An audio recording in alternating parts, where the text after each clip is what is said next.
Alright, so sorry I missed last week, but hopefully better late than never. With that said, hello everybody, welcome back to the channel. Welcome to what might be our weekly Dragon Maid Season 2 discussion videos. I don't know, kind of depends on what you guys want to see from me. Maybe Dragon Maid? I don't know. Anyway, we're here to talk about episodes 1 and 2. In particular, we're going to be talking about episode 2, Hot Guy Kobayashi in many senses. But before we get into the video proper, quick reminder if you haven't done so yet, to hit that subscribe button, ring that bell, set notifications to all, let all of AnyTube know that you're here, and without further ado, let's go ahead and jump into this week's episode, shall we? And I'm not gonna lie, there's quite a bit for me to really sink my teeth into this week. And the thing that I should probably start with is my connection to the series, since these are sort of like episodic discussion videos. They're not really reviews, more of just my thoughts on the show week to week, which usually involves us talking about the episode, but in some cases also just kind of involves me talking about the show in general, and that's what today is. It's mainly me just talking about my first impressions, I guess, on Season 2, by these two episodes. I didn't cover Season 1 just because I didn't cover Episode 1 just because I forgot that it came out that week, so I was like, oh, okay, well, I'll cover both during Episode 2, so here I am. That said, the reason why I forgot is because as much as I enjoy big chunks of Dragon Maid, it's not like my favorite thing, you know? Like, I know a lot of people who love this show, and I get it. This isn't one of those things where, like, I don't like it. No, I do like Dragon Maid. It's just everybody really, really likes Dragon Maid, right? And I'm just like, it's good, right? Like, I like it, it's good. But everybody else is like, it's awesome. And I'm like, yep. I don't have a lot to add, so I wasn't sure if I was even going to talk about it. But I did feel like maybe at the very least making one video and kind of discussing my thoughts on it, because I do think Kobayashi's Dragon Maid is a legitimately odd mix of things, right? Because it's so hyper and yet so chill and calm at the same time. Well, I shouldn't say that it's chill and calm. It's that it's a really hyper show, but still makes you feel comfy. And that's a very hard thing to do. Like, that's a very hard balancing act, but I think KyoAni absolutely nails it. But when it comes to like how I felt about Season 1, I definitely enjoyed the show, but I didn't stick with it. I believe the first time I watched it, I kind of fell off around episode 7. And that wasn't like the show's fault or anything. I just kind of like was like, okay, like, and I just kind of got flighty about it and I left. And I don't remember a whole lot about it after that. I did eventually end up going back and finishing it, and I rewatched the last episode just as like a refresher because I hadn't remembered much about it, and there's things that I don't really remember, like there's certain characters' names that I don't recall. I didn't even remember my favorite girl's name for a long time. It's the girl with the black hair. I still can't think of her name. They said her name, Elma. See what I mean? It's not the show's fault. I just have a crap memory. So it's not the show's fault. It's just to say if I do mispronounce names or if I get them wrong, that's my bad. Just my terrible memory. But I think the big reason why I wanted to watch Season 2 goes beyond just the fact that it's Dragon Maid and I was probably going to check it out anyway. And more into the fact that it's, to me, just a really nice thing to have KyoAni back. I don't care what show it was, you know, like, I don't care what it was.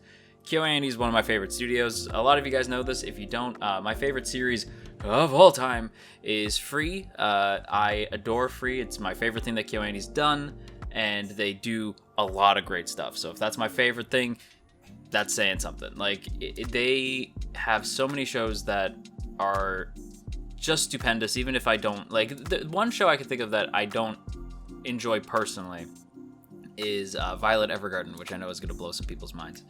I wasn't like the biggest Violet guy, right? Like, I thought the character was kind of boring, but visually speaking, I thought it was one of the most stunning shows I had ever seen. I think visually it's an unbelievably beautiful show, and it just wasn't for me, right? It's not even like I think it's bad or anything. It's a great show. It's just not for me. I just didn't enjoy it. But at the same time, I can respect what KyoAni was able to do.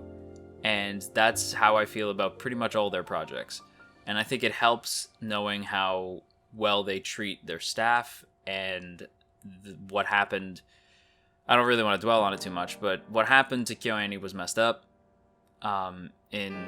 It's tragic and it's sad and it's so many things. And so to see them bounce back and return to the whole seasonal grind, that makes me very happy because I missed KyoAni's presence. I think we all did. I feel like everyone I spoke to had always said like the last little bit that you felt KyoAni's absence in a way that I don't think any other studio being absent for a while it felt, right? Like KyoAni not being there was like noticeable. So it's nice to have them back and come back so strong because again, I don't want to bury the lead here, but I actually really like this season already a lot more than I did season 1. And I think it's, to me, giving me similar vibes, and this is going to be a bit of a weird comparison, so bear with me, but it gives me similar comparisons to, or it gives me a similar vibe, rather, to Kaguya-sama Season 2. If you don't know, I didn't really dig on Kaguya-sama's first season. Like, I thought it was funny, but it was, again, a very similar situation to Dragon Maid, where I thought it was good, but it wasn't really clicking with me, so I fell off. And then by the time Season 2 came out, I gave it a watch, and I really loved it. And now Kaguya-sama Season 2 is like one of my favorite seasons of any show ever. And when I jumped into Maid Dragon Season 2, it's just clicking for me now. And I think part of it is just the fact that like you don't have to like introduce all these characters, they're just already there. So you just get to jump into like back into their world and their dynamics, and they only really have to focus on the one new character that they introduced, that being Ilulu. Ilulu. It's a fun name to say. But speaking of which, I do actually kind of want to zero in on her now, because Ilulu as a character is, I think, probably one of the better dragons. And there's a lot of great dragons in the show. My favorite is, again, as I said, Elma, and then maybe Fafnir. Maybe. I do, like, then after that, maybe, like, Toru, then, I don't know, maybe Kana. But, like, Ilulu, I think, is a really, really good introduction to the cast, because I feel like she's sort of bringing a more, how should I put this, dragony vibe, right? They're all dragons, but for the most part, they act sort of like quirky, right? Like, but Ilulu feels the most bestial, I think is the best word. And even like, if I might do a little design time, I think her color scheme in particular is very striking, right? Like, her outfit is mostly blacks and reds. And when you compare those, or when you combine those two, you get a very dark and powerful, but fiery and angry personality. And that comes through in her first introduction, right? Like, when you first see her, she feels dark and scary and angry and fiery and powerful. And she actually manages to go toe-to-toe with Toru in a big way. And I think that design helps sort of instill that in intimidating nature, right? Like, we even see, like, she has, like, her beast hands still. Like, she still has her dragon hands instead of, like, human hands like Toru. So it's like she's still this sort of bestial nature. It immediately gives you the vibe that she's a bit more rash and raw than the other dragons are. Like, she's not actually able to go full human form. Like, she still comes off like a dragon. Yakuza like a dragon, sorry. But she still comes off like a dragon. And even like her hair, like the very like light red into like a purple sort of gradient, definitely adds a bit more of a mystery motif. If you're new on the channel, we usually talk about colors a lot and what they mean, because colors have sort of like a psychological effect on you, whether you're aware of it happening or not. And purple and black, right? So it does sort of fit her general color scheme, but purple and black usually have some association with mystery, right? If you don't know why purple's associated with mystery, it's because back in the day, only royals and royalty were allowed to wear purple. I don't know why, but that is a fact. So purple is usually associated with royalty because of it. So the fact that the hair goes from like a light red to a purple, right? It's very interesting, very telling, right? So this fiery nature that gives way to a sort of mysterious vibe. Because, yeah, purple is associated with royalty and mystery because the royals are mysterious. We don't always know what happens behind the closed doors of the royals. That's why it's associated with mystery. And your brain kind of just subconsciously connects the dots on that front. So I do think her design is really, really clever. Really, really clever. And it's funny because, like, we know that she, as a character, has a sort of mysterious past, right? We get into it quite a bit in the second episode, but in the first episode, we don't really get what her deal is. We know that she had some kind of connection to humans, but we don't quite know what. And then this week, we sort of really dig into it and sink our teeth into it and find out that she did sort of have her own Kobayashi, right? Like, she had these two humans who she hung out with, and it's a much more tragic story than Toru's. Toru gets to keep Kobayashi, you know.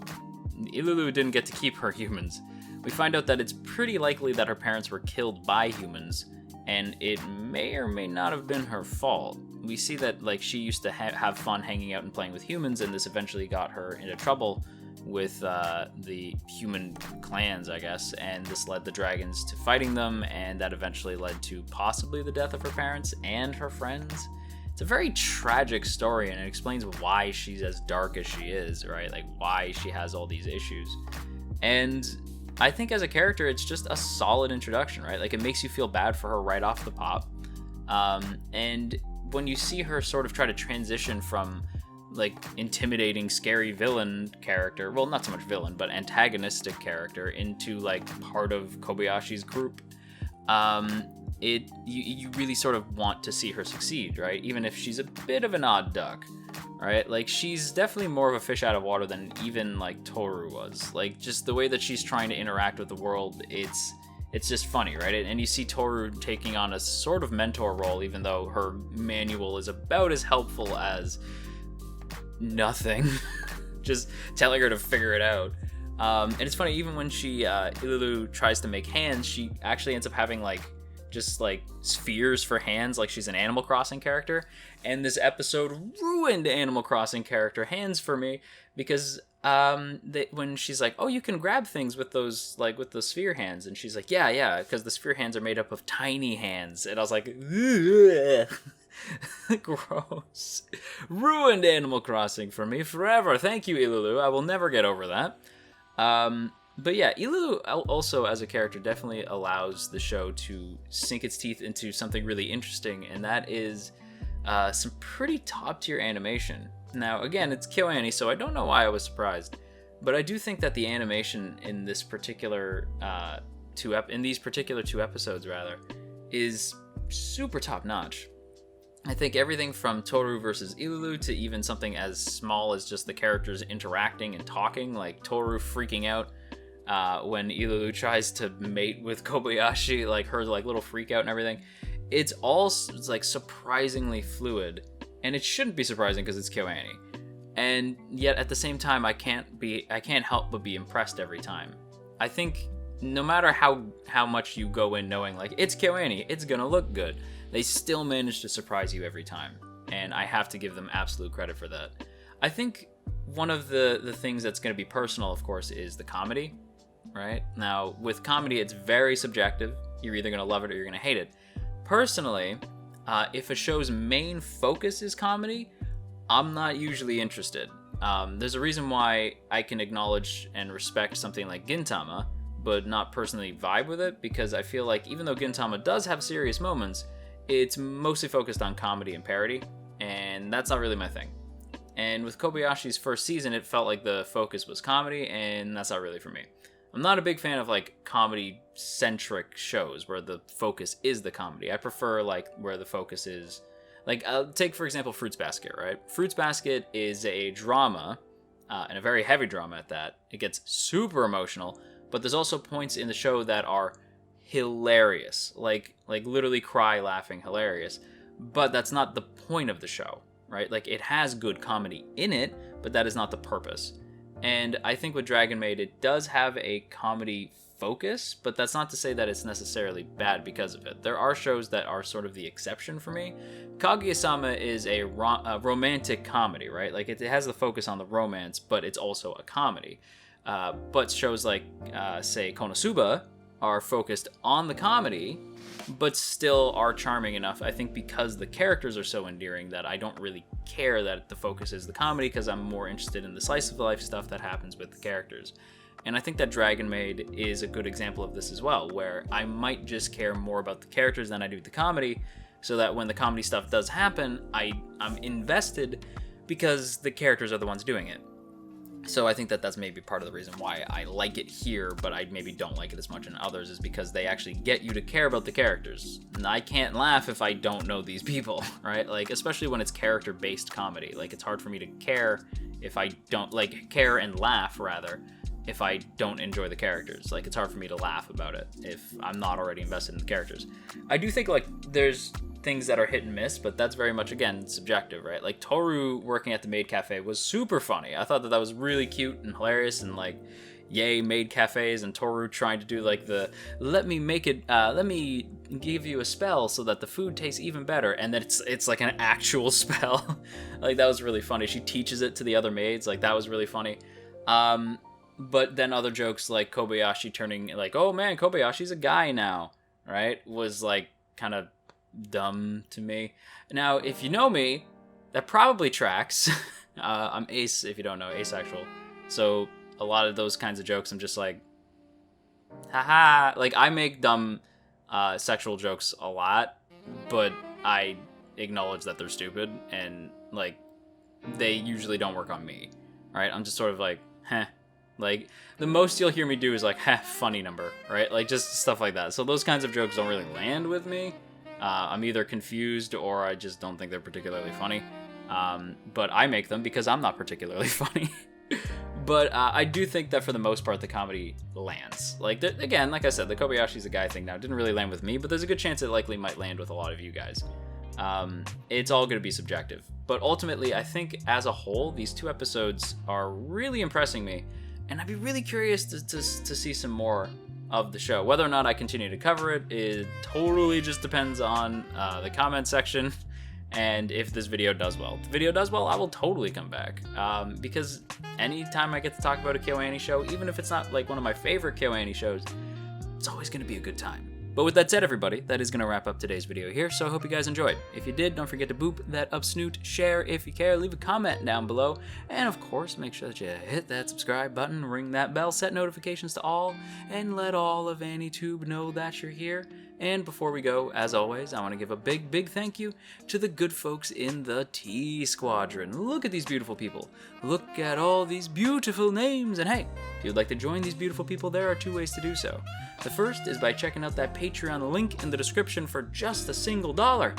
You can help keep this channel afloat, and I would sincerely appreciate it. Or you can check out that join button right beside the sub button to get a badge next to your name, some emotes to spam in the comments, and of course your name scrolling past the screen here. Either way, it is super, super appreciated. So once again, a big thank you to the good folks in the T Squadron. You guys are keeping me alive right now. But yeah, big thank you to you guys, and yeah, that's pretty much it for me. So until next time, bye!